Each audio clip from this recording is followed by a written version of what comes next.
This call is now being recorded. Okay ji. So लिखावट के इस कार्यक्रम में आप सभी का स्वागत है। वरिष्ठ कुछ हमारे मौजूद हैं, एक तरह से ये कार्यक्रम उनके सानिध्य में हो रहा है। तो सबसे पहले मैं स्वागत करूंगा कवि और लेखक आदरणीय श्री विनोद कुमार श्रीवास्तव जी का, आदरणीय श्री हृदय मयंक जी का, और 3 कवि आमंत्रित हैं, आदरणीय रंजना पोहनकर जी, आदरणीय अमृता सिन्हा जी और आदरणीय पूबनाथ पांडे जी। आप सभी का स्वागत है, हार्दिक स्वागत है। साथ ही स्वागत है सभी दर्शकों और श्रोताओं का जो इस कार्यक्रम में शामिल हैं। सबसे पहले मैं लिखावट मंच का परिचय दे दूं। 1989 में इसकी शुरुआत हुई दिल्ली में। स्वनाम धन्य कवि रघुवीर सहाय जी, मंगलेश डबराल जी और मिथिलेश कुमार श्रीवास्तव जी, इन तीनों ने इस फोरम की शुरुआत की और गतिविधियां तब से लगातार चली रही हैं। कोरोना काल में ऑनलाइन गतिविधियां हुई और तब से इसी तरह से चल रहा है। और ये अच्छा भी है कि हम यहाँ रह के भी इन आयोजनों में भाग ले पा रहे हैं या सहयोग दे पा रहे हैं ऑनलाइन मोड में होने की वजह से।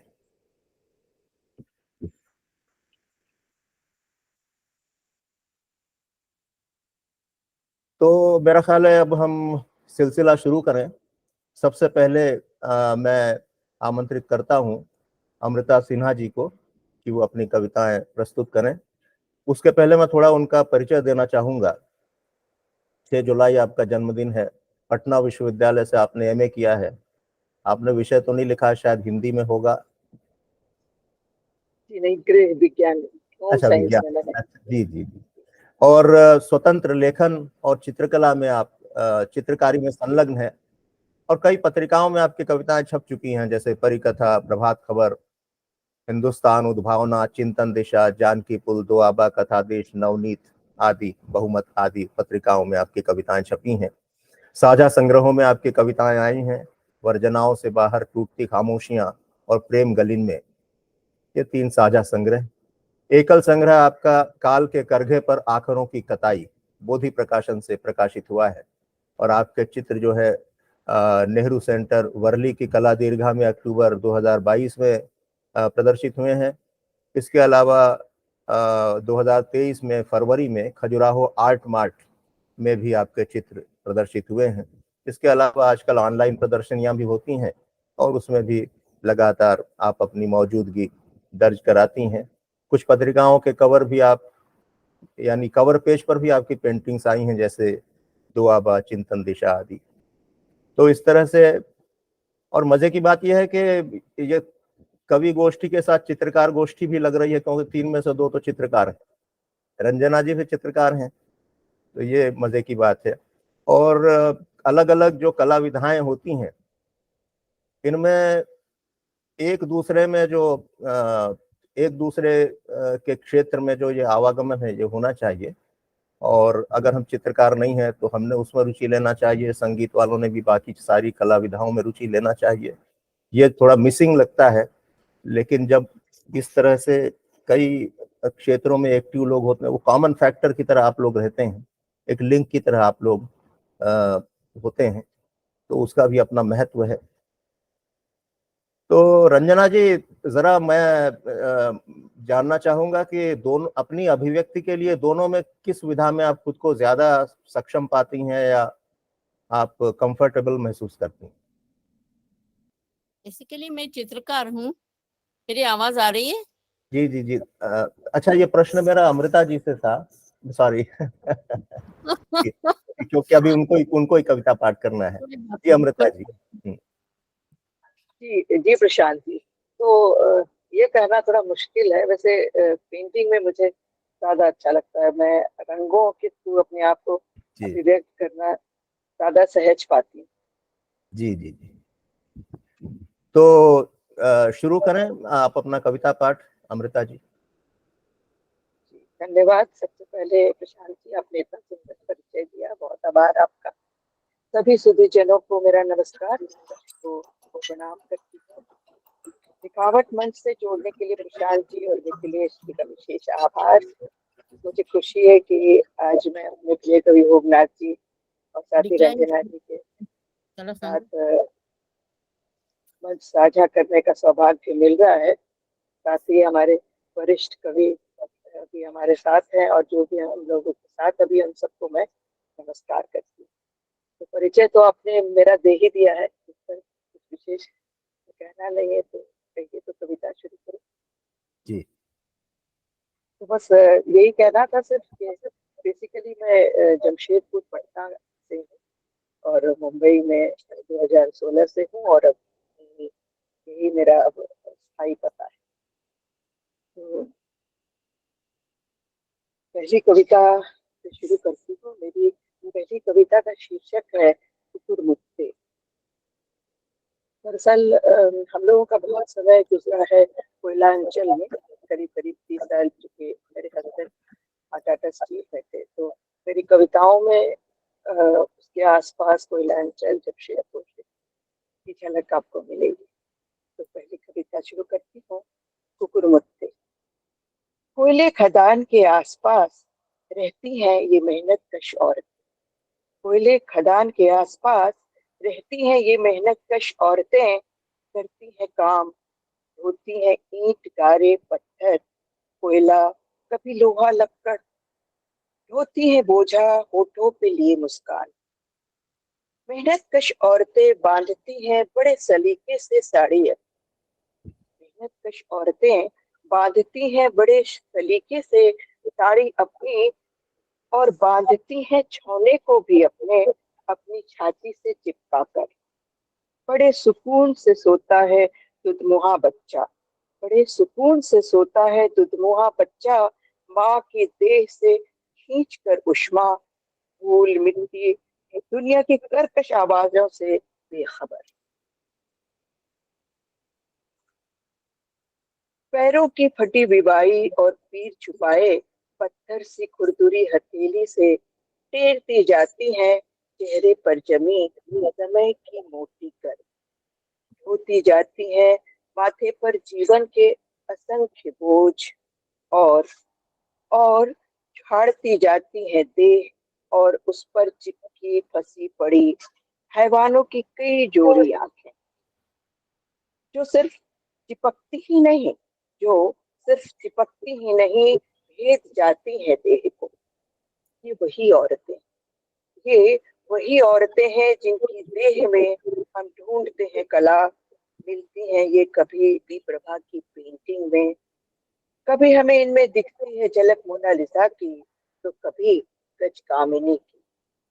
बड़ी बेफिक्री से मुस्कुराती हैं ये औरतें, बड़ी बेफिक्री से मुस्कुराती हैं ये औरतें, दो सांवले होठों के बीच फंसे सफेद झक मोती से दांत। बड़ी बेफिक्री से मुस्कुराती हैं ये औरतें, दो सांवले होठों के बीच फंसे सफेद झक मोती से दांत, जैसे कई सफेद कबूतर बैठे हो पंक्ति पर।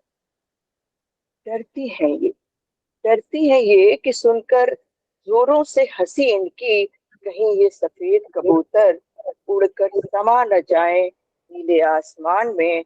शायद तभी हंसती हैं ये हौले हौले कंधे पर लाल गमछा लिए। खोलती हैं अपने खाने का डिब्बा, खोलती हैं अपने खाने का डिब्बा, निकालती हैं चांद सी गोल रोटियां, भरती हैं उस पर भरवा मिर्च के अचार और कच्चे प्याज। तोड़ती हैं निवाले और देखती हैं एक टक एक ही जगह कड़ाती हुई नजर धरती पर। सोचती हैं औरत और धरती कच्ची गीली मिट्टी ही तो है। सोचती हैं औरत और धरती कच्ची गीली मिट्टी ही तो है। गिरते ही बीज जहाँ अखुआ जाते हैं और उगाते हैं बिरवे, पल्लवित होते हैं प्रेम, उगते हैं सपने। और सोचती है ये भी, और सोचती हैं ये भी कि गरीबों के सपने होते हैं बड़े बेमुरब्बत, फिसल कर आंखों से सीधे समा जाते हैं, या तो गोबर की ढेर में, या फिर भीगी गीली मिट्टी के दलदल में, या फिर भीगी गीली मिट्टी के दलदल में, और तब वहां उगाते हैं अनगिन खरपतवार, जंगली घास, या फिर कीड़ों कुकुरमुत्ते। पर वे भूलती नहीं और ढूंढ कर पहचान ही लेती हैं अपने सपनों को मुलायम कुकुरमुत्तों की शक्ल में। मेरी दूसरी कविता का शीर्षक है मैं जादूगरनी नहीं। मैं जादूगरनी नहीं, पर सीखना चाहती हूँ जादूगरी। मैं जादूगरनी नहीं, पर सीखना चाहती हूँ जादूगरी, ताकि धनिया मेरी सहायिका, जिसके बेटे ने कल कर ली आत्महत्या मानसिक असंतुलन के कारण, ताकि धनिया मेरी सहायिका, जिसके बेटे ने कल कर ली आत्महत्या मानसिक असंतुलन के कारण, विक्षिप्त माँ जो लगातार पुकार रही है, मिला सकूं उसे उस ईश्वर से जिसका नाम अब भी उसके होठों पर है, इस यकीन के साथ कि उसका बेटा लौट आएगा। इस यकीन के साथ कि उसका बेटा लौट आएगा सुनकर उसकी आर्तनाद ईश्वर भी पिघल जाएगा। काश काश मैं सोख पाती सारे दर्द, सारी पीड़ा, घुमाकर अपनी जादुई छड़ी। सीख सकूं ऐसा तिलिस्म कि पोंछ सकूं सारी दुर्भावनाओं को। पड़ोस की 12 साल की बिटिया जो असाध्य रोग से ग्रसित पथराई सी एकटक शून्य में निहारती रहती है, उसके मौन होठों पर भर सकूं कुछ शब्द। करूं ऐसा जादू कि सड़क के कोने फेंके गए आइसक्रीम के जूठे कपों को उठाकर चाटते, फेंके गए खाली दोनों में चाट पकौड़ों के अंश तलाशते, झोपड़पट्टी के बच्चों की बदल सके तकदीर, उनके आगे भी वो भरी पूरी थाली और ठंडी आइसक्रीम। पर जादू तो बस एक सपना है पर जादू तो बस एक सपना है। हकीकत में भूख और रोटी के बीच लगातार जूझना है। मैं चाहती हूँ युगों से जागी आंखों में नींद बोना। मैं चाहती हूँ युगों से जागी आंखों में नींद बोना, हथेली पर खिंची आड़ी तिरछी रेखाओं की तासीर बदलना। पर नहीं आती मुझे जादूगरी, पर नहीं आती मुझे जादूगरी। मैं अपनी खिंची मुट्ठी में अपनी सोच को समाकर फेंक देती हूँ नीले आसमान की ओर। वहां बैठा रहनुमा शायद कर सके कोई कमाल, सुन सके सबकी फरियाद। मेरी तीसरी कविता का शीर्षक है स्वागत। लॉकडाउन में मरीन ड्राइव पर बेहद सन्नाटा रहा इन दिनों। मरीन ड्राइव पर बेहद सन्नाटा रहा इन दिनों। कभी बेशुमार भीड़ में डूबा रहा करता मरीन ड्राइव भौचक्का है सड़कों के भाए भाए करते सोने पर। कभी बेशुमार भीड़ में डूबा रहा करता मरीन ड्राइव भौचक्का है सड़कों के भाए भाए करते सोनेपन पर। ठगा सा अलबलाया मरीन ड्राइव, ठगा सा अलबलाया मरीन ड्राइव ढूंढता है उन प्रेमिल जोड़ों को जो होते थे प्रेम में बेपरवाह, जो होते थे प्रेम में बेपरवाह अपनी बेसाख्ता हंसी के साथ। अब न उनकी पदचाप है, न आवाज, न घर लौटते लोगों की दौड़ भाग, न ट्रैफिक, न शोर, न धुआं। बचा है सिर्फ खालीपन, बचा है सिर्फ खालीपन, उदास सड़कें, कुछ खामोश पेड़ और गोल घुमावदार दीवारों का लंबा घेरा, जिन्हें कहीं नहीं जाना, जिन्हें कहीं नहीं जाना है, बस बसरे रहना है यहीं। बचे हैं कुछ सफेद बादल, बचे हैं कुछ सफेद बादल, साफ सुथरा नीला आसमान, बिंदास उड़ते परिंदे, आजाद कछुए और कुछ खुशमिजाज मछलियां। सागर से उठती लहरें अब जरा और शोक हो चली हैं। सागर से उठती लहरें अब जरा और शोक हो चली हैं। क्षितिज की रंगत थोड़ा ज्यादा चटक। पर अब कोई प्रेमी अपनी प्रेमिका के कंधों पर झुका नहीं दिखता। पर अब कोई प्रेमी अपनी प्रेमिका के कंधों पर झुका नहीं दिखता। सिर्फ मछलियां ही चूमती हैं लहरों को बेरोक टोक। तो मेरी एक छोटी सी आखिरी कविता है, आप कहें तो पढ़ दें? सुनाइए, है समय है, सुनाइए प्लीज। बहुत अच्छी कविता। बहुत बढ़िया, बहुत बहुत बहुत अच्छा। शुक्रिया। एहसास। कतरे हुए पंख उसके फिर उगाए, कतरे कतरे हुए पंख उसके फिर उगाए हैं। अपनी चोंच की धार भी करती जा रही है लगातार, तेज और तेज। अपनी चोंच की धार भी करती जा रही है लगातार, तेज और तेज। अब कोई जाल, कोई पिंजरा उसे कैद नहीं कर पाएगा। अब कोई जाल, कोई पिंजरा उसे कैद नहीं कर पाएगा। पहेलियां भी ठगा रह जाएगा, क्योंकि क्योंकि चिड़िया ने चख लिया है स्वाद आजादी का। क्योंकि चिड़िया ने चख लिया है स्वाद आजादी का। बस इसी के साथ में बहुत अच्छा। ये मेरी एक आध कविता और आखिरी सुना सकती हैं अगर हो, तैयार हो तो, छोटी। जी जी, मेरी एक्चुअली मैं अपनी कविता संग्रह से पढ़ रही हूँ, इसलिए सामने ही है। जी जी। तो ये आखिरी कविता जिसका शीर्षक है कामगार। काम उसका किसी भी शिफ्ट में क्यों ना हो, काम उसका किसी भी शिफ्ट में क्यों ना हो चाहे सुबह दोपहर या रात वाली। खदान से लौटते ही सबसे पहले उसे कोयले और मिट्टी से सने अपने गमबूट को घर के बाहर वहीं देहरी पर उतार देना होता। खदान से लौटते ही सबसे पहले उसे कोयले और मिट्टी से सने अपने गमबूट को घर के बाहर वहीं देहरी पर उतार देना होता। पसीने से गंधाती गीली कालिख लगी कमीज, पसीने से गंधाती गीली कालिख लगी कमीज घर के अंदर घुसने से पहले ही आंगन में एक तरफ लगी खूंटी पर टांग देना होता। उतारना होता कोयले कोयले सा काला पड़ता पीला हेलमेट। उतारना होता कोयले सा काला पड़ता पीला हेलमेट, और रखने होते सारे सेफ्टी डिवाइस वहीं कहीं कोने में, क्योंकि उसका ये घर है खदान नहीं।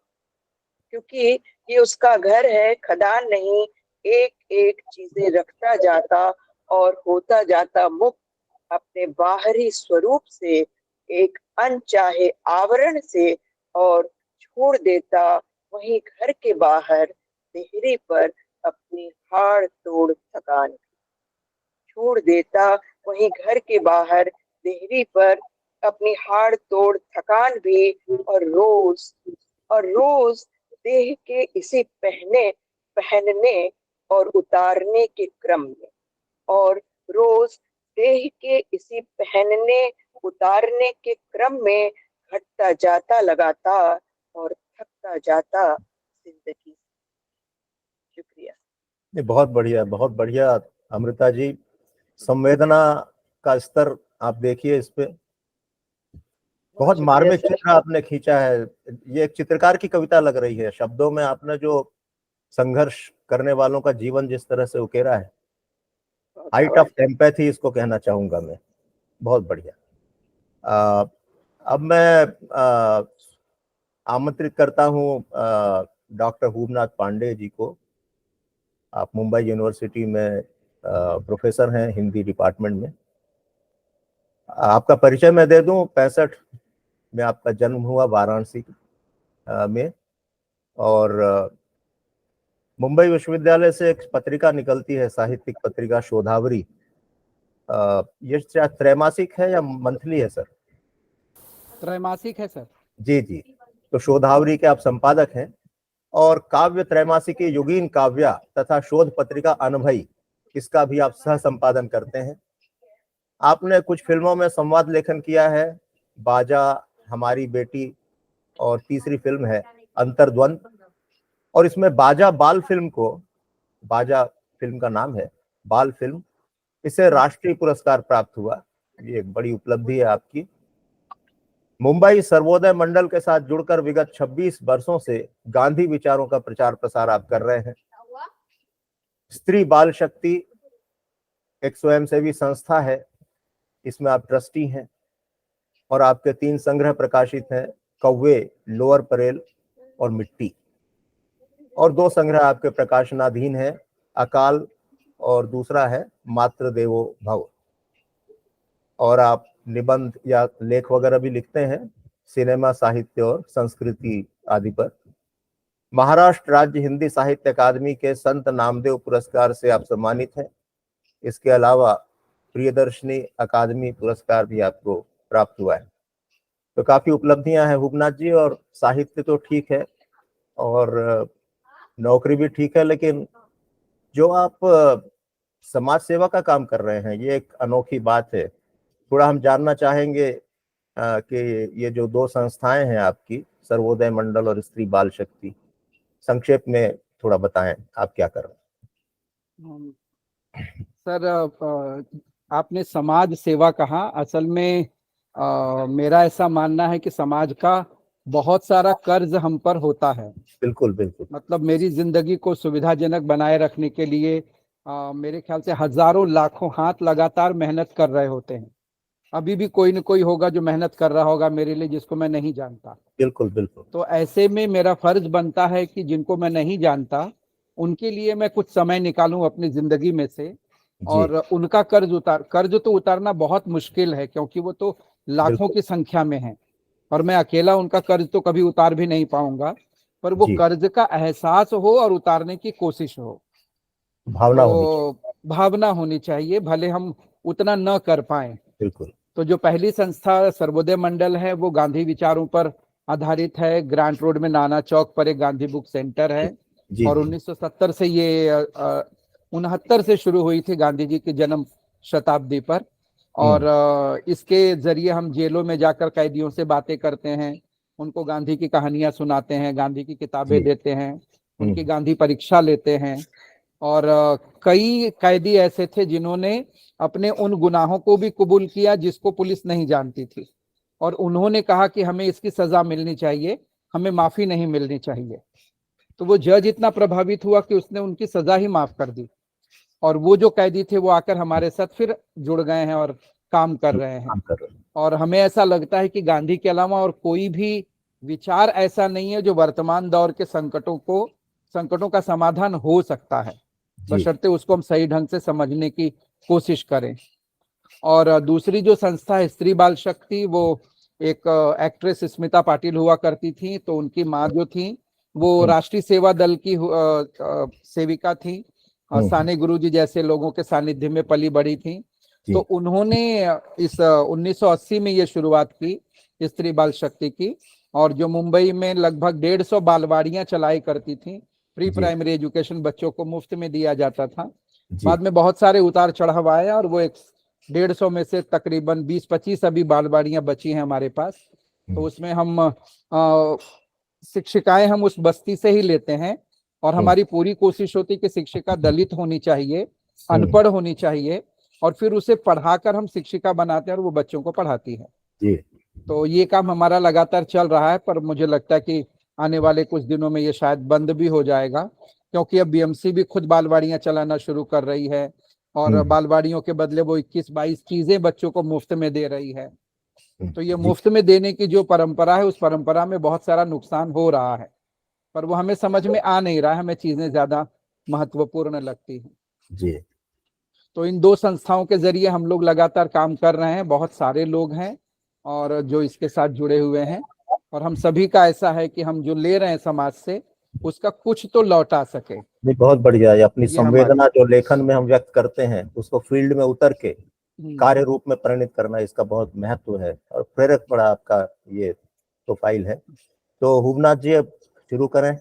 जी सर, जी कुछ कविताएं आपने कही तो मैंने जो मोबाइल पर मेरे उपलब्ध है वही कविताएं मैं पढ़ रहा हूँ। अभी हाल ही में बुद्ध पूर्णिमा गई है। मेरी आदत है कि मैं हर शनिवार को एक कविता लिखता हूँ और व्हाट्सएप ग्रुप में भेज देता हूँ। पहले रोज लिखता था तो लोगों ने कहा कि परेशान मत किया करो, हफ्ते में एक ही दिन भेजा करो, तो अब सिर्फ शनिवार को मैं कविताएं भेजता हूँ। मैंने बराबर शनिवार को ही आपको आइडिया आता है। शनिवार को मैं पैदा हुआ था इसलिए। अच्छा। नहीं, कविता बीच में कभी भी लिखी जाती है पर वो प्रेषित शनिवार को ही होती है। अच्छा अच्छा, जी जी जी, सुनाइए वो हफ्ते। हाँ, पहला है बुद्धम शरणम। सच कहा तथागत, ज्ञान तो होता है पंडितों के पास। सच कहा तथागत, ज्ञान तो होता है पंडितों के पास, जिसे बांध रखा है दीमक खाई पोथियों में। तुम्हें ज्ञान चाहिए होता तो जाते पंडितों के शरण, पोथियों की पनाह में। किंतु जान गए थे तुम निरर्थकता तथाकथित ज्ञान की। जो जानता तो था आत्मा को, ब्रह्म को, पर पहचानता नहीं था मनुष्य को, मनुष्य की पीड़ा को। इसलिए तुम चले ज्ञान की विरुद्ध दिशा में, पोथियों के पहाड़ के खिलाफ, बोधि की ओर। बोध तटस्थ नहीं होता, स्वायत्त भी नहीं, आत्म केंद्रित तो बिल्कुल भी नहीं।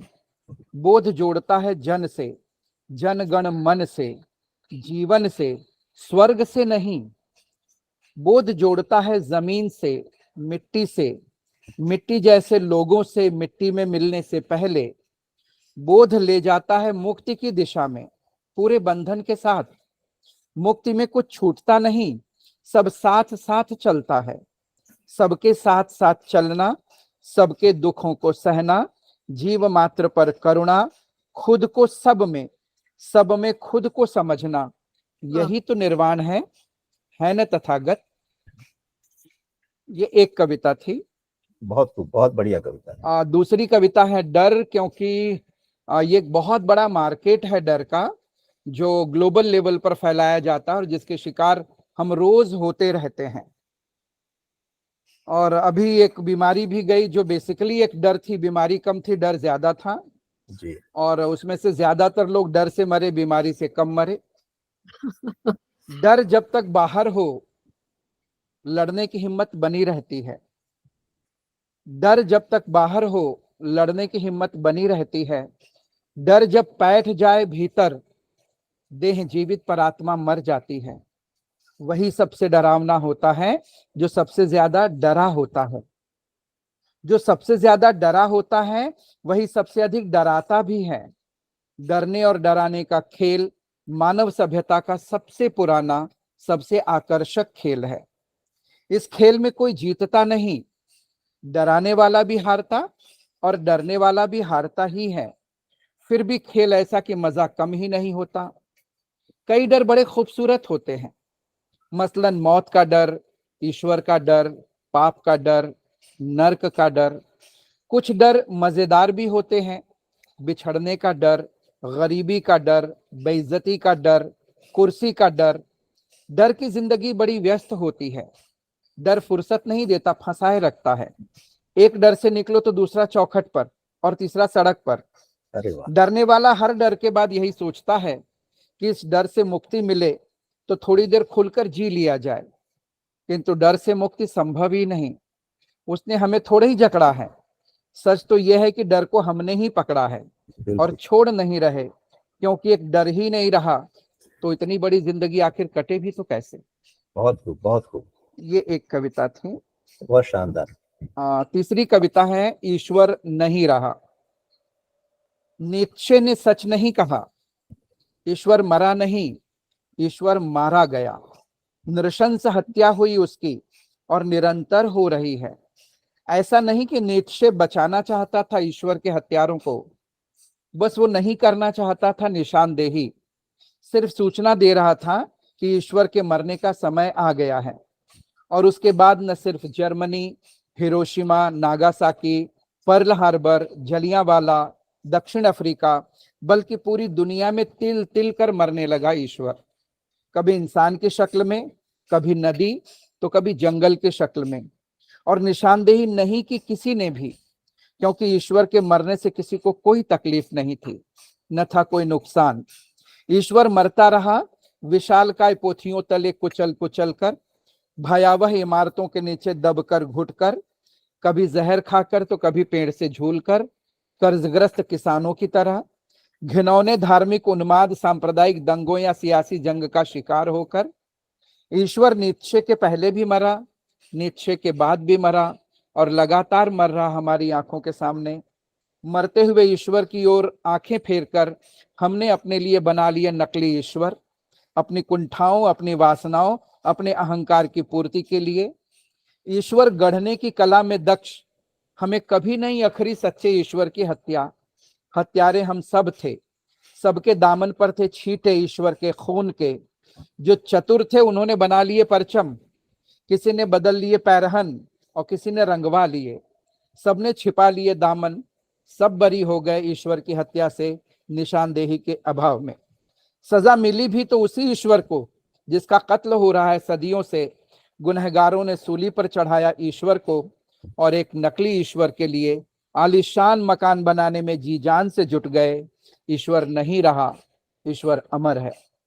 ऐसा ब्रिटेन में रानी और महाराज के लिए कहा जाता है। महाराज नहीं रहे, महाराज अमर है जी।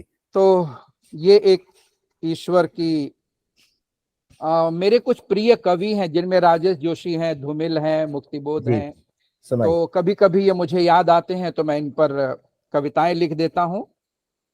राजेश जोशी की एक कविता से प्रेरित होकर, जो बोलेंगे वो तो मारे ही जाएंगे, वे भी मारे जाएंगे जो चुप रहेंगे। जो गाएंगे विरुदावलियां, पढ़ेंगे कसीदे, चाटेंगे तलवे, बचेंगे वे भी नहीं। आग की दुकान खोले बसे हैं बीच बाजार, एक हो या हो हजार, जलेगी उनकी भी होली। विवेकहीन होती है आग, कुछ मरेंगे जलकर, कुछ मारकर जलाए जाएंगे। जो जुलूस में शामिल हैं वो तो मरेंगे ही, जो आराम गाहों में छिपे हैं एक रोज वे भी मारे जाएंगे। मारे जाने से ठीक पहले कुछ लोग होंगे जिंदा, पर जो पहले से ही मरे हैं वे भी मारे जाएंगे। क्या बात। एक दूसरी कविता धूमिल जी पर है। धूमिल अपनी कविता के पहले कविता की परिभाषा दिया करते थे, तो मैंने भी उन्हीं की शैली अपनाई है। कविता जलते हुए जंगल में हरी दूब है, कविता जलते हुए जंगल में हरी दूब है। बेदर्दी से नोचकर खेत से जो फेंका गया वो कतवार नहीं किसान है। उसके सीने पर, पीठ पर दिन रात जलने का निशान है।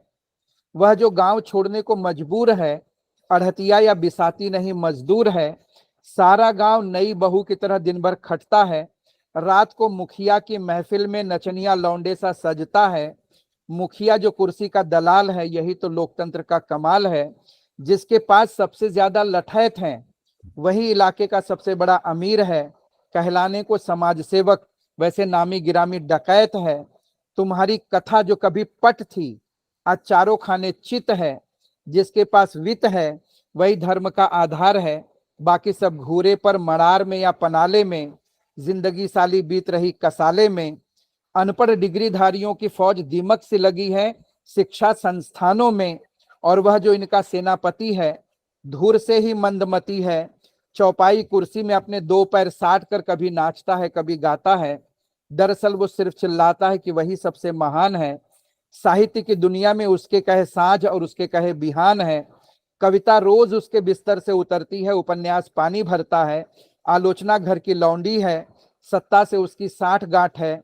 नगर कोतवाल उसका जीजा है, उसका रुतबा रुबाब झूठ और धूर्तता का नतीजा है। तुम जिस सिरदर्द से मरे वह दर्द मजलूमों मेहनत कशों का था। वह दर्द जस का तज संसद से सड़क तक दर दर भटक रहा है। तुम्हारा चिंतन, तुम्हारी वैचारिकी मुहावरेबाजी के सूप में दृष्टिहीन आलोचक फटक रहा है। प्रजातंत्र का दैत्य निरीह प्रजा को गटक रहा है। जिस फंदे से झूले थे शहीद हमारे वह अब भी लटक रहा है और पूछ रहा है, आजादी के अमृत महोत्सव में किसके हिस्से अमृत आया? कौन महोत्सव की भीड़ में भगदड़ का हिस्सा है? यह प्रजातंत्र है या अलिफ लैला का किस्सा है जो खत्म होने का नाम ही नहीं ले रहा। बहुत बहुत। तो ये धूमिल की ही शैली में, और आखिरी कविता मेरी मुक्तिबोध पर है। मुक्तिबोध की ही शैली में, अभिव्यक्ति के खतरे उठाने ही होंगे, तोड़ने होंगे मठ और गढ़। ये उनकी पंक्ति है जी। अभिव्यक्ति के खतरे उठाने ही होंगे, तोड़ने होंगे मठ और गढ़, ये कहकर तुम चले गए, दरअसल तुम छले गए। जिन्हें तोड़ने थे मठ और गढ़, वे खुद बन चुके हैं मठ और गढ़। ऊंची चार दीवारियां खड़ी कर ली हैं अपने चारों ओर, कि तुम्हारी आवाज भी पहुंच न सके उन तक। जिनकी रीढ़ तनी थी, धकेल दिए गए हाशिए पर या अपराधी करार दिए गए। मार दिए गए वे जिनकी अपनी जुबान थी और जो बोलते थे सच। और जिन्होंने रेंगने का हुनर हासिल किया, वे शिखरों पर प्रतिष्ठित हैं। अभिव्यक्ति के खतरे उठाने वाले जेल में हैं या भटक रहे हैं उपेक्षित तिरस्कृत कंदराओं, गुफाओं, सुनी बावड़ियों में। क्रांति की परिभाषा में नपुंसकों का वर्चस्व है। शहीद विस्मृति के गर्भ में चाटुकारिता सर्वस्व है। शहर का हत्यारा कुख्यात डोमाजी उस्ताद, लोकतंत्र का अलम बरदार। जड़ मूर्खता पूजित, अवसरवादिता ज्ञान है। जो जितना पाखंडी वो उतना ही महान है। मैं भी सोचता हूं तुम्हारी तरह, अब तक क्या किया, जीवन क्या जिया। किसी व्यभिचारी का बन गया बिस्तर, चाटता रहा तलवे पाने को कण भर। बहुत बहुत ज्यादा लिया, दिया बहुत ही कम।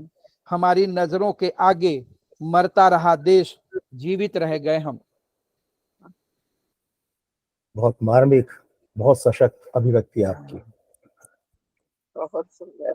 एक आध छोटी कविता और सुना सकते हैं भूपनाथ जी? आमतौर पर लोग कहते हैं कि आप हिंदुओं पर और हिंदू संस्कृति पर बहुत लिखते हो। असल में मैं इंसानों पर लिखता हूँ, ये नहीं देखता उसका मजहब क्या है। तो इसी तरह मैंने ईद पर, जो मेरे मुस्लिम भाई हैं उनके लिए लिखा था। मैक्सिमम जैसे हम हिंदू संस्कृति को नहीं समझते, वैसे मुसलमान भी अपनी संस्कृति या तहजीब को नहीं समझते हैं। तो उनके लिए ईद मुबारक की कविता लिखी थी। छोटी सी तो नहीं कह सकते हैं, मीडियम साइज की है। इस बार भी शव्वाल का चांद देखा और उदास हो गया। इस बार भी पूरे रमजान रख नहीं पाया पूरे रोजे, हालांकि फाके किए पूरे 30 रोज। इस बार भी, हर बार की तरह इस बार भी इबादत अधूरी रह गई, हालांकि नमाज अदा किए 5 वक्त पूरी पाबंदी से। जब भी मन के किसी कोने में उठते हैं बुरे ख्याल, याद आती है किसी की अदावत, रोजा टूट जाता है। जब भी सोचता हूं कुछ गलत या हो जाता हूं खुदगर्ज, रोजा टूट जाता है। जाने अनजाने कर बैठता हूं किसी का नुकसान, या फिर मेरी वजह से कोई भी होता है परेशान, तो रोजा टूट जाता है। जब बोलता हूं झूठ, देता हूं बद्दुआएं, या नहीं खड़ा हो पाता इंसाफ के हक में, चुप रह जाता हूं जालिम के डर से, तो रोजा टूट जाता है। जब मेरी दुनिया बंटने लगती है अशराफ और अजलाफ में, मजहब और जात में, जब मेरा मजहब बड़ा दूसरे का छोटा लगता है, मैं सबसे सच्चा बाकी सब खोटा लगता है, तो रोजा टूट जाता है। मेरी निगाहों में जब मरने लगती है शर्म, नहीं कर पाता पूरी ईमानदारी से अपने कर्म, भले फाके रखूं पूरे 30 रोज, अदा करूं नमाज, पढ़ूं पाक कुरान, लेकिन जब होता हूं थोड़ा सा कम इंसान, तो हर बार रोजा टूट जाता है। हर बार परवरदिगार के हुजूर में होता हूं शर्मिंदा, ठीक से नहीं मना पाता ईद, क्योंकि इस पूरे रमजान मैंने एक भी नहीं बनाया सच्चा इंसान। इस बार मैंने खुद से किया है वादा कि रमजान सिर्फ 30 दिनों का एक मुकद्दस महीना नहीं, मेरी जिंदगी का हर पल अब से मेरे लिए रमजान है। यदि मेरी वजह से किसी की जिंदगी में ईद हो, किसी के अश्क मेरी आंखों को नम करें, किसी के गम मेरी कोशिशें कम करें, किसी की भी भूख कर पाऊं बर्दाश्त, न मारूं किसी के हक, मेरा इंसान होना ना हो ना हक, तो शायद मैं भी सिर उठाकर सबको गले लगाकर कह सकूं, ईद मुबारक हो मेरे भाई, ईद मुबारक हो। बहुत खूब जी, धन्यवाद। बहुत सुंदर कविताएं भूपनाथ जी, बहुत बहुत आभार आपका। बहुत बहुत अनुभूति की गहराई और संवेदना की ऊंचाई, और आखिरी की कुछ कविताओं में जो आक्रोश भी जाहिर होता है, बहुत ही सशक्त कविताएं आपकी रही। शुरुआत में आपने दर्शन को जीवन से जिस तरह से जोड़ा है, निर्वाण को आपने इस धरती पे ही देखा है, तो बहुत ही एक तरह से ब्रॉड आपका आउटलुक है, दायरा है सोच का। बहुत अच्छी कविता है। अब इससे पहले कि मैं रंजना जी को बुलाऊं, मैं जरा पार्टिसिपेंट की लिस्ट देखूं और उनका स्वागत करूं। पूर्णिमा मौर्य जी हैं यहाँ पर, उनका स्वागत है, वो स्क्रीन पे भी दिखाई दे रही हैं, और बाकी तो हम लोग ही हैं। ठीक है, अब मैं रंजना मुजुमदार पोहनकर, आदरणीय, आपका स्वागत करता हूं और आमंत्रित करता हूं आपको कविता पाठ के लिए। जी आपका जब मैंने नाम पहली बार देखा तो मुझे पंडित अजय पोहनकर याद आए, तो हाँ कुछ कनेक्शन है? हाँ, मेरे जेठ जी हैं। अरे वाह, कितने बड़े संगीतकार हैं पंडित जी। जी विले पार्ले में ही रहते हैं, मैं अंधेरी में हूँ। बहुत बहुत स्वागत आपका रंजना जी। मैं आपका परिचय दे दूं सबसे पहले। देवास में आपका जन्म हुआ। अब ये देखिए, देवास भी तो पंडित कुमार गंधर्व की जगह है हाँ, ना? उस्ताद रजब अली खान साहब की भी जगह है। रजब जी अली जी खान साहब पहले आए। जी देवास जी दरबार के बहुत बड़े गायक थे, जिनके ऊपर मैंने किताब लिखी है, जी शख्सियत। जी जी। तो यानी, और चित्रकार भी हैं आप तो, चित्रकला, संगीत और हाँ साहित्य, ये तीनों ही आपके तीन हाँ आयाम हैं। और जी। जस्ट एक जिज्ञासा अचानक उठ रही है कि कुमार गंधर्व जी और ये अजय पोहनकर जी, कुछ कनेक्शन इनका भी है, पारिवारिक संबंध? मेरे पिताजी का था, क्योंकि हम लोग देवास में थे। जी जी तो पहले कुमार जी हमारे यहाँ ही आए थे, भानुमति जी थी उनके साथ। जी जी और जी। काफी यादें हैं बचपन की मेरी। बहुत बढ़िया, बहुत बढ़िया। हाँ बहुत समृद्ध आपका संस्कार रहा है। आपकी जी, शिक्षा faculty of fine arts, Baroda. ये बड़ौदा, यानी ये यूनिवर्सिटी महाराजा सयाजीराव गायकवाड़ जी और जे स्कूल ऑफ आर्ट, और ये बड़ौदा है, ये दो स्कूल आर्ट स्कूल में एक तरह से टॉप पे हैं। हाँ, और सारे फैकल्टी। जी हाँ फैकल्टी ऑफ आर्ट्स में, और ज्यादातर बड़े चित्रकार इन दो जगहों से ही निकले हैं, जहां तक मेरा ख्याल है, भारत में। और आपके गुरु के रूप में आपको मिले के.जी. सुब्रमण्यम में सुब्रमण्यम और कुमार गुलाम मोहम्मद शेख। गुलाम मोहम्मद शेख। जी जी, तो ये इनके बारे में थोड़ा मुझे पता है। ज्योति शेख भट्ट भी थे। जी। और डॉक्टर रतन पारिमू जो आर्ट हिस्टोरियन थे। और अच्छा अच्छा जी हाँ, ये सब बहुत ज्यादा गुणी लोग हैं। जी जी जी। और बहुत, इन लोगों बिल्कुल से बिल्कुल। काफी सीखने मिला। हाँ जी।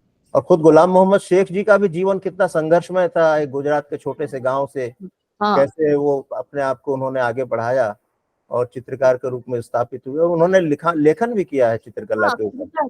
हाँ, कवि काफी भी कुछ है, लिखा है। गुजराती में जी कविताएं भी लिखी है आपने। जी, और कविताएं भी लिखी हैं। जी राइट। हाँ। मुंबई में आप मेरा ख्याल है कार्यरत, यानी आप मेरा ख्याल है कोई सर्विस कर रही हैं, या फिर कार्यरत का मतलब सिर्फ चित्रकला और यही है? मैं शुरुआत में थी सैन फ्रांसिस्को में। अच्छा अच्छा जी हाँ, इंस्टीट्यूशन है, वहाँ आर्किटेक्चरल स्टूडेंट्स थे, उन लोगों जी को मैंने डिजाइन सिखाया था और जी जी। कलर। अच्छा कि अच्छा क्या होता है डिजाइन और कलर, क्या मायने रखते हैं, ये मैं सिखाती थी पहले। जी लेकिन जी बाद में फिर मैं अपना काम करने लगी। जी। फुल टाइम आप चित्र बनाते हैं। और एग्जीबिशन।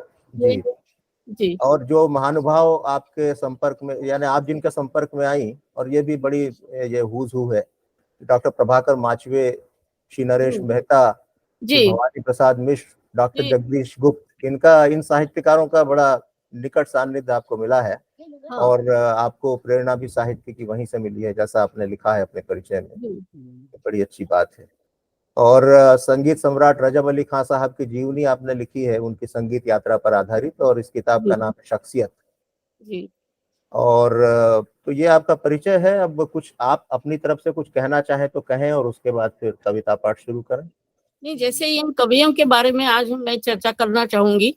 जी भवानी प्रसाद विश्व शांति प्रतिष्ठान में गई थी मैं उनसे मिलने के लिए। जी जी और एक दफा वे जबलपुर में भी आए थे। जी। उनका कविता पाठ रहा था, हम्म धर्माधिकारी साहब के यहाँ थे, तो हम्म उसमें बहुत ही अच्छा अनुभव रहा। उनकी कविताएं मैंने धर्मवेग में पढ़ती थी बचपन से। हम्म। और प्रभाकर माचवे जी और नरेश मेहता जी, ये चौथा संसार जो पत्रिका निकलती थी रोज की, जी में संपादक थे।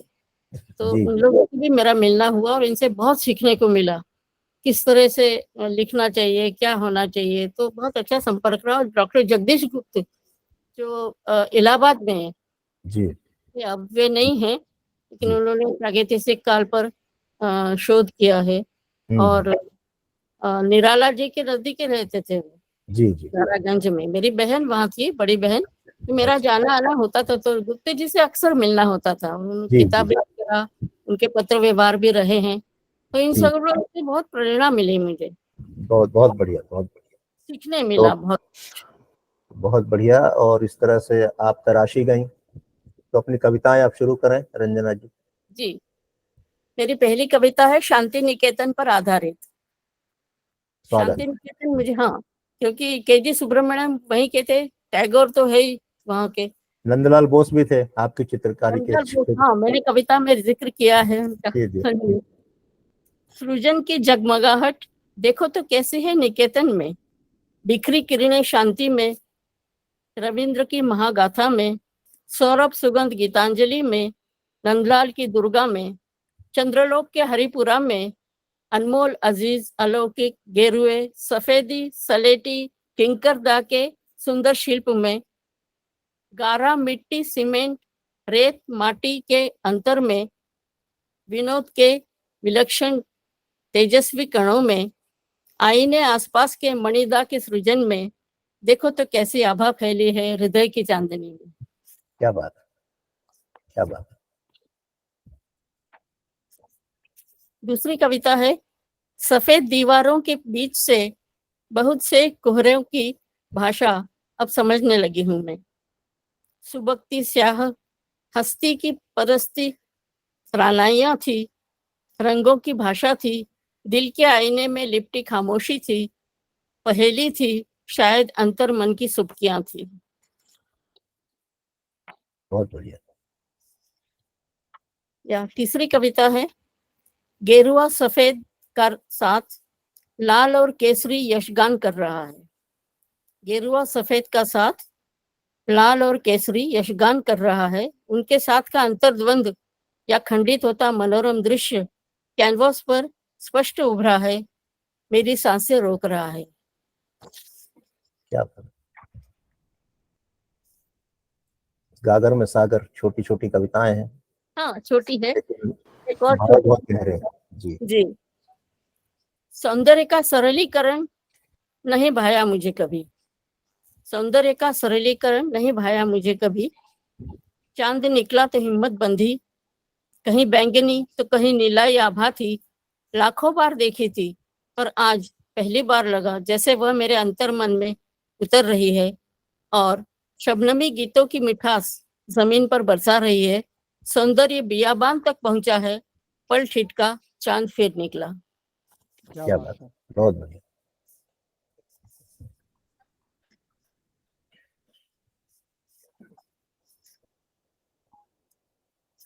एक और कविता है गुमसुम धरती पर सारा दर्द उंडेल, मेरी आंखें किसी के लिए झरते गुलमोहर सी, अनाम रिश्तों की पंखुड़ियों पर शबनमी बूंद सी। क्या बात है। बहुत बढ़िया। शुक्रिया। तो समय तो है रंजना जी, अगर कुछ और आप सुनाना चाहें, है ना, समय की चिंता न करें। जी, एक और कविता सुनाती हूँ। जी। जीवन को भीतर से छीलती उधेड़ती, जीवन को भीतर से छीलती उधेड़ती, भयंकर एकांत झेलती औरत, अज्ञात भय की तरफ भागती, कुल मिलाकर एक व्यर्थ सा जीवन जीती, पुरुष तुमसे पूछती हूँ एक सवाल, तुमसे मेरा क्या रिश्ता, यह सवाल अब आकाश। बहुत खूब, बहुत खूब। या एक तरह से थोड़ा एब्स्ट्रैक्ट भी है आपकी अभिव्यक्ति जो है, और चित्रकारी में आप एब्स्ट्रैक्ट में ज्यादा हैं या फिर नहीं, मैं फिगरेटिव करती हूँ काम। फिगरेटिव? अच्छा। हाँ, जी। लेकिन मतलब कर सकती हूँ मैं ऐसे भी, क्योंकि काफी विधाएं हम लोग गुजरे हैं उससे, बड़ौदा जी में जब पढ़ती थे लिथोग्राफ्स वगैरह, जी और जी लिथोग्राफ्स में जो आप लाइन निकालते हैं एक बार वो आप मिटा नहीं सकते हैं, वो बहुत जी जी डिफिकल्ट होता है। तो बड़ौदा में जो मेरे 5 बरस बीते हैं वो बहुत कुछ जी। सीखने मिला वहाँ। और एक और ग्राफिक्स लैब जो होता है वो भी शायद बड़ौदा में ही था, सब जगह होता भी नहीं था चित्रकला महाविद्यालयों में। जी, तो बहुत गहरी आपकी अभिव्यक्ति रही है इन धन्यवाद, कविताओं में। अब धन्यवाद। थोड़ा समय है तो मैं, जो हमारे कुछ वरिष्ठ हैं, मयंक जी और विनोद कुमार श्रीवास्तव जी हैं, मैं चाहूंगा 1-1 मिनट या 2-2 मिनट आप कुछ कहें। मयंक जी आप हैं, दिखाई नहीं दे रहे हैं आप यहाँ। हेलो। जी जी जी, मैं हूँ, सुन हाँ रहा हूँ सर, पूरी हाँ गोष्ठी सर, बनेश्वरी। जी जी सर, कुछ कहेंगे? थोड़ा समय है। आप जी 1-2 मिनट कुछ। जी, बहुत अच्छा लगा, बहुत खूबसूरत कविताएं सुनने को मिली। जी भूपनाथ जी को 6-7 महीने के बाद सुन रहा हूँ, हम लोग भी जी इस तरह की गोष्ठियों में उनको सुनते रहे हैं। एक जी उद्भट विद्वान जो हमारे शहर में है, हम्म, इनके ज्ञान से हम लोग भी समृद्ध होते रहते हैं। बहुत अच्छा लगा आज जी कविताएं सुनकर। इनका अलग जी से भी पाठ, प्रशांत जी मैं स्वस्थ हो जाता हूँ तो आपको जी आमने सामने वाले पाठ के लिए भी आमंत्रित करता रहूँगा, चूंकि नहीं जगह नहीं है हमारे पास। बिल्कुल बिल्कुल अ, सर, मिलेंगे हम लोग, आएंगे। रंजना मैडम की कविताएं खूब लगी और अमृता जी से तो वर्षों का साथ हम लोगों का रहा है। जी बहुत अच्छी कवित्री हैं, बहुत अच्छी चित्रकारिता करती हैं और अब थोड़ा सा मीरा रोड से दूर चली गई हैं, लेकिन आज के इस गोष्ठी में जुड़कर मैं बहुत समृद्ध हुआ हूँ, बहुत अच्छा लगा है। और आदरणीय मिथिलेश जी जो है ये उपक्रम जो कर रहे हैं, मुझे लग रहा है कि धीरे धीरे पूरे देश को जोड़ेंगे हम लोगों के साथ। एक कविता के बारे में मुझे बहुत अच्छा लगता है कि ये कर्म जो है आज के जो आपाधापी वाला समय है, जो बेईमानी वाला समय है, उससे तो हट के जो चंद क्षण और जो घंटे हम बिताते हैं कविता में, वो शायद हमारे जीवन के सबसे निकट और अच्छे क्षणों में से भी माना जाना चाहिए। मैं बहुत बिल्कुल बधाई देता हूँ सब कवि मित्रों को, बहुत बहुत बधाई। धन्यवाद। बहुत बहुत धन्यवाद। आभार आदरणीय मैम जी की जी जी, इस धन्यवाद। अभिव्यक्ति के लिए। अब मैं आदरणीय विनोद कुमार श्रीवास्तव जी को चाहूंगा कि वो कुछ कहें। Hello Vinod sir, please.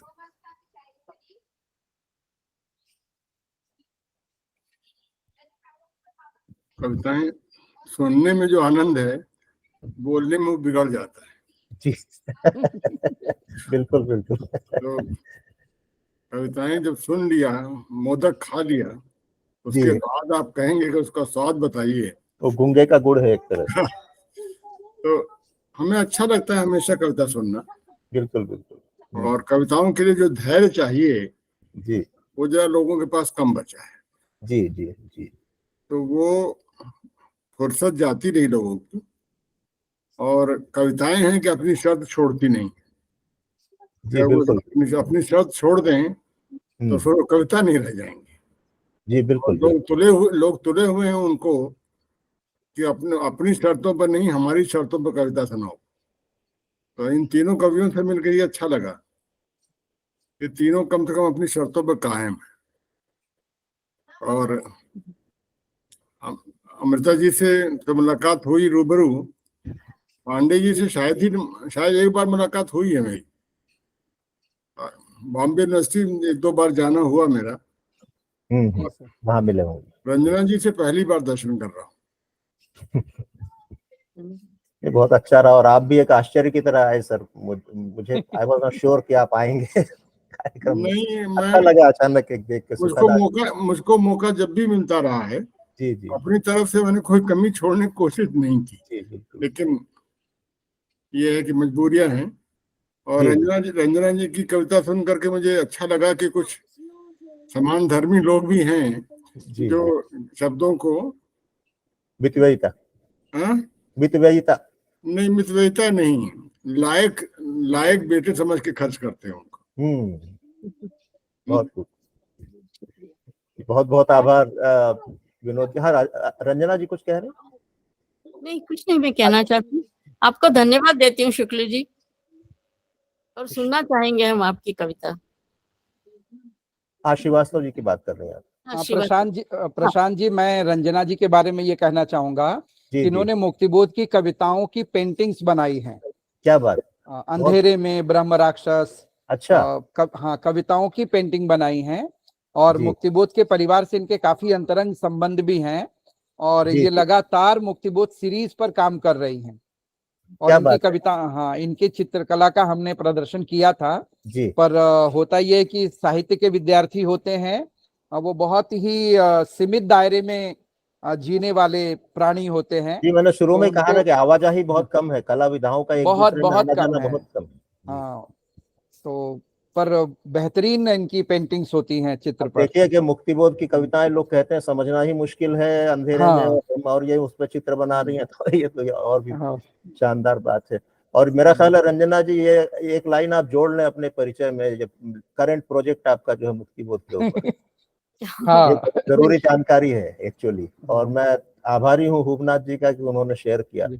और अंत में मंच का उन्होंने संयोजक। भी मुझे बहुत सपोर्ट किया हमेशा। जी जी जब उन्होंने बुलाया मुझे, मैं गई हूँ, और हम्म। आपने भी मेरी बहुत मदद की है, हमेशा बुलाया, और उनके साथ संवाद कायम है मेरा। जी कविताएं भी आपके पढ़ते हैं, बहुत अच्छा लिखते हैं, और जी बहुत अपने दिल के हैं, मतलब सब लोगों को हम्म। बहुत अच्छे से वहाँ हम लोग जाते हैं जब भी मुंबई यूनिवर्सिटी में, तो हम्म। बहुत अच्छे से बात करते हैं, और बहुत अच्छा हम लोगों को ट्रीट करते हैं, तो इसलिए बिल्कुल। जाने की भी इच्छा होती है।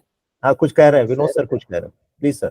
मैं बता रहा था कि जब जब कविता का कोई प्रोग्राम मैंने किया, जी तब तक मैं शास्त्रीय गायकों को जरूर बुलाता था। जी सर। अच्छा। और वो मेरा अनुभव है कि हम्म जब कविताओं का सेशन खत्म होता था 3 दिन का, हम्म तो तीसरे दिन शाम को सारे के सारे कवि बड़े ध्यान से शास्त्रीय संगीत सुनते थे। जी जी वाह, और वो उसका जो एक प्रोडक्ट तैयार होता था, उसको मैं कभी शब्दों में लिख नहीं पाऊंगा। नहीं, बिल्कुल, आपने लगातार जो कार्यशालाएं आयोजित की हैं अपनी ये अपना करीब इसमें करीब बहुत सारा जीवन भर आपने, और साहित्य के अलावा दूसरी कलाओं के लोग। नहीं, मैं बता रहा था जी। कि ये जो डिफरेंट कलाएं हैं, कलाओं के अलावा जो और विधाएं हैं, जी उनसे एक साथ मेल होगा, जी तो अनुभव होगा कि क्या चीज निकल के आती है। क्या चीज है। और अकेले अकेले अपने घर बैठ करके या एक ही लाइन में लगे रहने पर जी के फायदे हैं, जरूर फायदे हैं, जी जी लेकिन उसके नुकसान भी बहुत हैं। और हम्म उसको जब सब मिल करके देखेंगे, तो हम्म मैं सिर्फ अपना अनुभव शेयर करना चाहता था कि बहुत ही एक डिफरेंट अनुभूति होती है।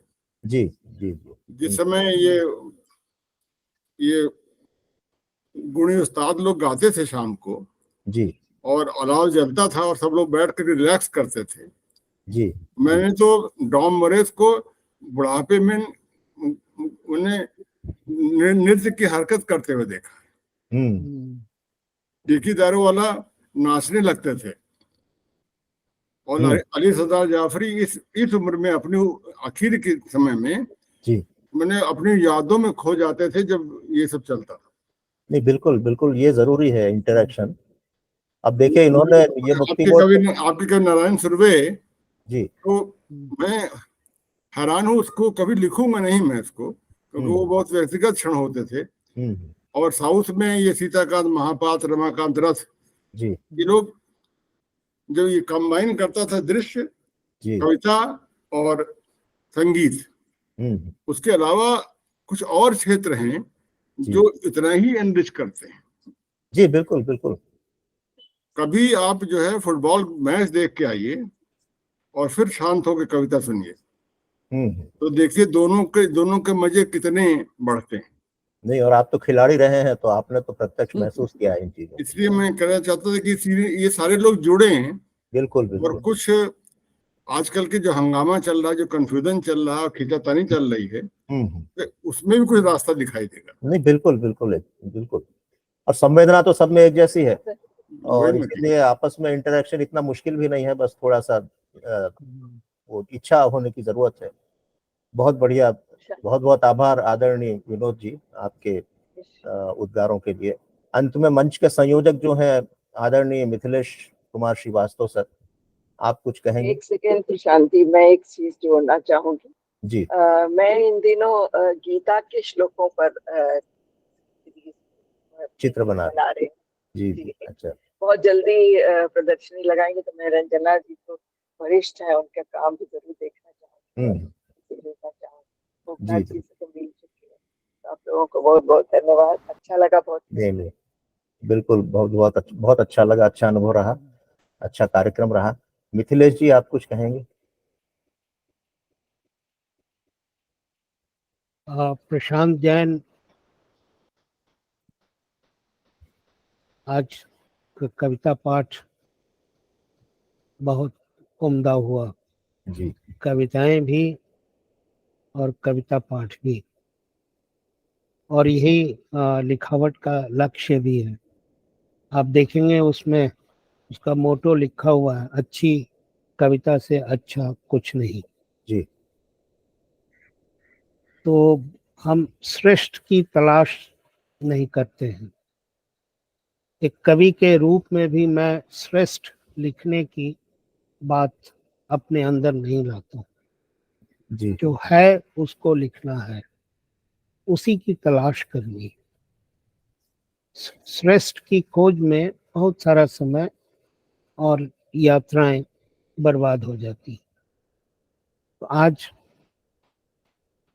रंजना पोहनकर, अमृता सिन्हा और भूवनाथ पांडे,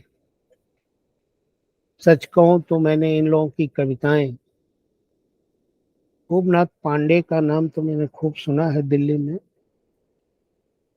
तो इस तरह से एक साथ कुछ कविताएं सुनने का अवसर आज मिला है।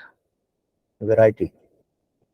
हाँ, वैरायटी भी है और गहराई भी है, संवेदना भी है। जैसे अमृता सिन्हा शुरू ही करती हैं खदान से, तो बिल्कुल, एक तरह बहुत से वो मान्य। श्रम को, कविता से श्रम को ह्यूमैनिटी से जो जोड़ के देखने की उनकी दृष्टि है, तो वो बहुत मूल्यवान है हमारे लिए। उसी तरह पोहनकर जी की कविताएं हैं जो संगीत और चित्रकला से, और भूपनाथ पांडे की तो कविता की दुनिया ही विशिष्ट है, अलग है, जहाँ कोई कंप्रोमाइज नहीं दिखता, जो अपनी बात स्पष्टता। और यहीं से एक बात ये भी आ, आई मन में कि हिंदी कविता हमेशा सहिष्णु रही है और असांप्रदायिक रही है, जी और आज तो उसकी बहुत जरूरत है। और ये बात ऑनलाइन से यह सुविधा मिलती है कि हम ऐसी कविताओं को दूर दूर तक ले जाएं।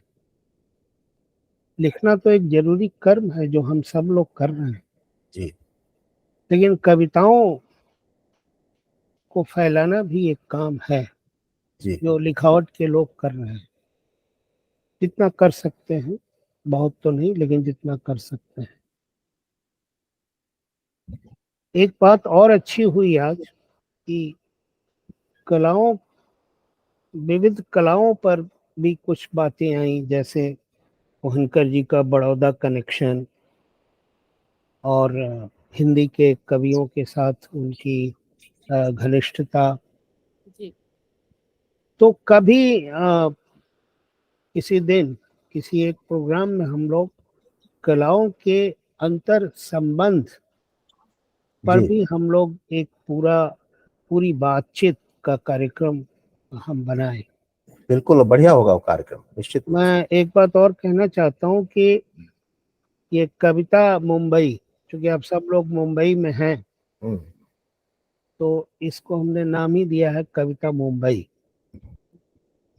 तो कविता मुंबई की ये सीरीज में ये तीसरी कड़ी है। पहला हमने मयंक जी का कविता पाठ रखा था, जी दूसरा हमने रखा जिसमें विनोद कुमार श्रीवास्तव, विनोद दास रीता जी थे। और हाँ रीता, रीता दास थे। हाँ रीता दास राम, ये तीन लोग थे। आज आप तीन लोग हैं, तो ऐसा लग रहा है कि हम लोगों की अपनी निजी दुनिया बड़ी हो रही है, बिल्कुल और वही हमारा एक तरह से मकसद भी है। और हम आपस में जुड़े, एक दूसरे की कविताएं सुने। और एक बात और है कि आप दूसरी कलाओं में आते जाते हैं तो आपकी दृष्टि भी बड़ी होती है, आपके कविता के फलक का विस्तार होता है। तो इन्हीं बातों के साथ मैं आप तीनों कवियों का आभार व्यक्त करना चाहता हूँ। मैं प्रशांत जैन का आभार व्यक्त करता हूँ जो इस कविता मुंबई को संभव कर रहे हैं। तो मैं चाहूंगा कि आप लोग भी लिखावट से जुड़े रहें और अपना सुझाव प्रशांत को दें, तो हम लोग और लोगों को बिल्कुल मुंबई में और लोगों को हम जोड़ें, और लोगों मतलब कवियों को जोड़ें, जी संस्कृति कर्मियों को जोड़े। हम यहाँ बहसें भी कर सकते हैं, बिल्कुल। कविता भी सुन सकते हैं, बहसें भी कर सकते हैं। तो आज मैं आप तीनों को, रंजना मोहनकर जी को, अमृता सिन्हा जी को और ओमनाथ पांडे जी को मैं का आभार व्यक्त करता हूँ। हृदय मैंग जी लगातार हमारे साथ जुड़े हुए हैं, वो बहुत लंबी बीमारी से आए हैं और उनका देखिए साहित्य प्रेम, कविता प्रेम और लव फॉर ह्यूमैनिटी। एक बात और होमनाथ जी की, मुझे कर्ज का एहसास और उसको उतारने की इच्छा, बिल्कुल बिल्कुल ये भावना मुझे बहुत अच्छी लगी। बिल्कुल रेयर है। हम सब लोग कर्जदार हैं इस समाज के और हमें किसी न किसी रूप में उसे उतारना ही है, पास ऑन टू अदर्स, दूसरों तक हमें उसे बिल्कुल देना है। तो मैं अगले कार्यक्रम की सूचना प्रशांत देंगे जी और हम लोग जुड़े रहेंगे और फिर अगले कार्यक्रम में मिलते हैं। तब मैं आप सबका आभार व्यक्त करते हुए आप लोगों से विदा लेता हूँ। तो इसके पहले कि हम समापन करें, भास्कर चौधरी हाँ बिल्कुल, भास्कर किसी चौधरी कारण जी। से समय से नहीं आ पाए थे, लेकिन हाँ बाद नहीं, में वो ठीक है। सुनेंगे प्रोग्राम, उनका स्वागत